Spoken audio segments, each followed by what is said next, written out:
Salut à toutes et à tous. L'une des questions qui taraudent les astrophysiciens est l'origine des trous noirs supermassifs. Certains trous noirs de plus de 1 milliard de masses solaires sont observés dans l'univers à peine âgé de 800 millions d'années. Un grossissement aussi rapide est difficilement conciliable avec ce que l'on connaît. Il faudrait notamment que ces trous noirs grossissent à partir de graines de trous noirs déjà suffisamment massives. Mais les mécanismes à même de produire ces graines sont encore très incertains. Aujourd'hui, Wei Zhangfeng, Aibo Yu et Yiming Zhong, spécialistes de la matière noire qui interagit avec elle-même, ce qu'on appelle la matière noire de type SIDM, montrent que ce type de matière noire peut grandement faciliter la constitution de graines de trous noirs très massives. Les chercheurs publient leur étude dans The Astrophysical Journal sous le titre Seeding Supermassive Black Holes with Self-Interacting Dark Matter, a Unified Scenario with Baryons.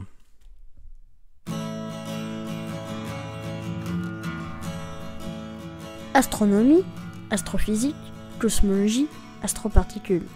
Ça se passe là-haut, par Eric Simon. Wei Zhangfeng, Aibo Yu et Yiming Zhong de l'Université de Californie mentionnent d'entrée de jeu le cas symptomatique du trou noir J1205-0000 avec ses 2,2 milliards de masse solaire qui est situé à un redshift de 6,7, ce qui fait 816 millions d'années après le Big Bang et qui montre un ratio d'Eddington de seulement 0,16. C'est le ratio de la luminosité sur la luminosité d'Eddington, un paramètre qui signe le taux d'accrétion de matière qu'est en train de produire le trou noir. Avec sa masse et son taux d'accrétion de matière, ce trou noir impose de partir d'une graine de trou noir de 200 millions de masses solaires à un redshift de 30, soit 700 millions d'années plus tôt. Le modèle du collapse gravitationnel d'un vaste nuage de gaz qui avait été imaginé pour former des graines de trous noirs est totalement impossible avec ces caractéristiques. Aibo Yu avait proposé en 2017 un modèle alternatif de matière noire sur la base du modèle CDM, Cold Dark Matter, mais avec la différence majeure que les particules massives formant cette matière noire pourraient interagir entre elles via une interaction. Alors que dans le modèle standard de la matière noire, les particules sont sans collision. Elles ne sont pas censées diffuser l'une sur l'autre et se transférer une partie de leur énergie.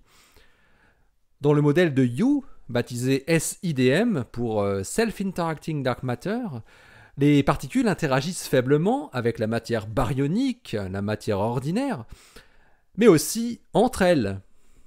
Et son équipe avait déjà montré quelques succès de ce modèle qui parvenait à reproduire correctement la diversité des courbes de rotation galactique qui sont observées, ou encore le dépouillement de galaxies naines de leur matière noire par effet de marée. Feng et ses collaborateurs s'intéressent aujourd'hui à l'impact des halos de matière noire de type SIDM dans l'univers jeune, et notamment au moment de la formation des toutes premières galaxies, et surtout des tout premiers trous noirs massifs, les graines qui pourraient être à l'origine des trous noirs supermassifs. Leur idée repose sur le fait que les halos de matière noire pourraient s'effondrer gravitationnellement sur eux-mêmes beaucoup plus facilement avec une matière noire de type SIDM plutôt que de type CDM. Et cette masse de matière noire pourrait former une graine de trou noir. Le scénario qu'il développe à partir du comportement des particules SIDM est le suivant. Les particules de matière noire se regroupent d'abord sous l'influence de la gravité et forment un halo de matière noire. Au cours de l'évolution du halo, deux forces concurrentes, la gravité et la pression, agissent.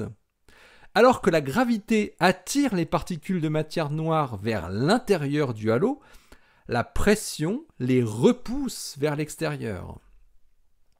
Si les particules de matière noire sont de type CDM, sans auto-interaction, lorsque la gravité les attire vers le halo central, elles deviendraient plus chaudes, c'est-à-dire qu'elles gagneraient de l'énergie cinétique et se déplaceraient plus rapidement.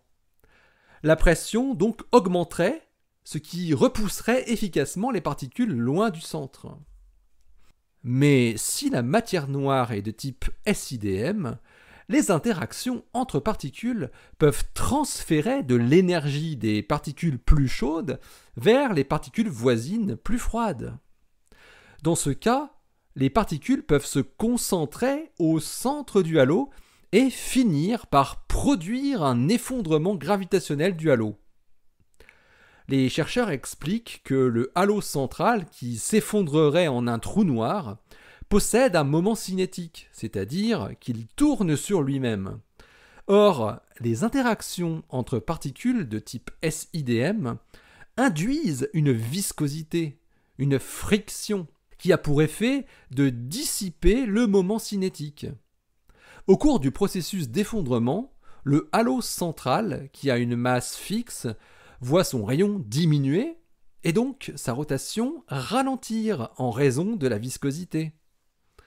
À mesure que l'évolution se poursuit, le halo central finit par s'effondrer en un trou noir massif, suffisamment gros pour être une graine de trou noir supermassif. Et cette graine peut ensuite devenir très vite plus massive en accrétant la matière baryonique environnante, donc la matière ordinaire, comme le gaz et les étoiles. Mais les astrophysiciens montrent que la matière baryonique joue un rôle non seulement dans le grossissement de la graine après sa formation, mais aussi dans l'effondrement gravothermique du halo de matière noire. Les baryons, dans ces halos de protogalaxies, ont en effet pour effet d'accentuer le potentiel gravitationnel et donc de faciliter l'effondrement du halo de matière noire. En conclusion, Feng et ses collaborateurs précisent que les halos de matière noire qui peuvent connaître ce scénario doivent être parmi les plus massifs, correspondant aux fluctuations de densité les plus importantes et donc les plus rares. Selon eux, cela pourrait expliquer pourquoi le nombre de trous noirs supermassifs qui sont observés à grand redshift est aujourd'hui très faible. Alors ils attendent maintenant avec impatience de nouvelles observations de quasars abritant des trous noirs supermassifs avec les redshifts les plus grands possibles, pour toujours tester ce scénario qui s'avère très très tentant. L'article de Wei Zhangfeng, Ai-Oh Bu et Yiming Zhong est paru dans The Astrophysical Journal Letters, le numéro 914 en date du 20 juin 2021.